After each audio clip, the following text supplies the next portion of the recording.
let's talk about why you and your brother can't salsa dance. Both Chip and I, at different times in our lives, were talked into taking salsa lessons by our wives.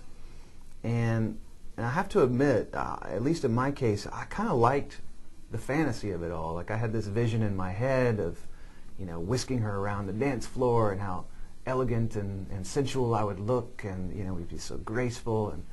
And then you get into these lessons and you're in this sort of like wood-floored, brightly lit area with mirrors everywhere, and they start asking you to swivel your pelvis, which is not something that my pelvis does. It doesn't swivel. I wasn't born with that ability. And so it makes you feel ridiculous. And when things make you feel ridiculous, you don't want to do them anymore. It's not a very complicated equation. And so immediately I started looking for ways to weasel out of the second salsa lesson. And so very quickly we discontinued this short-lived hobby of ours. And I think that has a lot in common with different change situations, is that often our first steps into a new behavior are awkward, and they make us feel self-conscious. They make us feel self-aware in a way that we don't like, and often that becomes the excuse to stop it. But looking back on that, what seems preposterous to me is the idea that I thought I was going to walk into salsa lessons and be good in the first lesson, or the 25th lesson for that matter. Because if you think about the things that you're good at in life and that you're proud of, being a good cook or learning a second language or being a good husband, being a good father, I mean, none of these things come quickly. And yet, with some kinds of changes, we tend to expect everything to come immediately, and that creates artificial expectations and can often lead us to leave the path altogether, like I did. One thing this book made me feel better right away is that it's changed the way I look at myself. Instead of thinking failure, I'm now thinking I just have a very headstrong elephant. So tell me about riders and elephants. Yes. So the heart of this book is this tug of war that we experience in our brains when we're trying to change.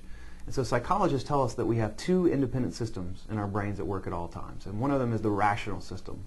And that's the logical side of us, the analytical side. And it's the part of us that says, geez, we really need to go on a diet. We need to drop 10 pounds. That's the smart thing to do. But we've got this other side of our brain, the emotional system, that is more impulsive, more instinctive. It's more of the animal brain. And that's the part of us that sees those Cheetos and is like, I'm going to have some of those frickin' Cheetos if it kills me. And so that tug of war between the rational and the emotional brain is what makes change difficult. This emotional side of us is kind of like a big elephant. And on its back is this little rider who seems to have the reins, and it appears to be the one in charge. This is our rational side in the rider. But if you just imagine that mental image, this tiny human rider on the back of an elephant, it tells you everything you need to know about why a diet is hard. Because it's the rider, the 160-pound guy on top who's saying, let's cut back. And it's the 5-ton elephant that wants the Cheetos. In a diet context, this seems very intuitive to all of us because we've all experienced this. But it's just as true in the work world. There's change afoot in all sorts of different businesses, and usually the way that leaders kick off change is to come into the conference room and go through a 30-slide PowerPoint presentation, and it's all numbers and charts and logic and analysis. And it may be that our writers agree with that, think it's a sensible approach, a sensible new direction. But what we forget is that elephant side of us is still there, and the elephant is the one that's comfortable with the way things have always gone, that has grown accustomed to these old routines. And so the point we try to make in the book is anytime you've got the rider signing on but not the elephant, you don't have change because the elephant is simply too big.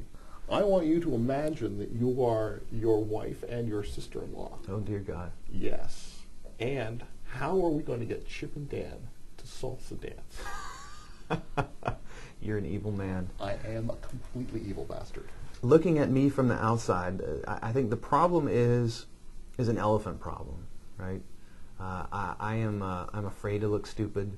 I don't feel like I'm any good at this, and so I'll tend to try to find some excuse not to have to do it. So if you're trying to change me, What we know is that when people dread certain behaviors, one of the best things you can do for them is to shrink the change. I would say, let's do, 10 minutes of salsa practice here at home. And eventually, maybe after enough of these tiny salsa sessions, I might realize, hey, I've gotten my hips to pre-swivel. Maybe it's not genetically impossible. She might want to kind of create a carrot for me somehow. Like maybe every time I go to salsa lessons with her, I get to choose the restaurant we go to. Like I love Mexican food, and so maybe she does Mexican if I do salsa. The important thing here for me or for anyone in a situation like this is the beginning is by far the hardest part. Because by the 15th lesson, I promise you I will have felt enough payoff, I will have felt enough progress that all of a sudden it'll start to become part of my identity. And I would start to feel like, hey, I'm a dancing kind of guy. But the trick is, can you get yourself to the 20th lesson? And so some combination of carrot, of shrinking the change, and also of doing it on a routine basis so that, if I know we have lessons every Tuesday and Thursday, and it's just like clockwork, I show up and do it, that helps to make the behavior more unconscious. So it's less of a decision by decision, should we go tonight, where it's always easy to wriggle off the hook.